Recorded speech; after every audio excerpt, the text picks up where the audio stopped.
For us, remanufacturing is we take an end-of-life component, if it's broken or blemished, and we will return it to like-new condition in a manufacturing environment. That core, that old engine, is then taken in by Reman.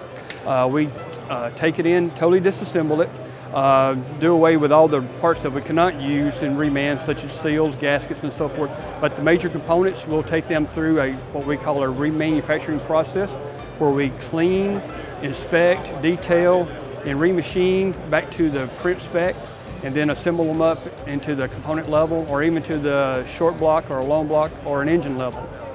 The quality standards of Reman parts versus Cat new parts, they're exactly the same. So we go through the same testing that they do on the new side, and we also have the same engineering specs as the latest. The difference is we have a core credit, so when you turn that part back in, you get money back. It's usually somewhere between 45–65% of new. The reason that somebody would buy a Cat Reman part as opposed to a Cat new part is total cost of ownership. You know, because you get that core credit back, it costs you less.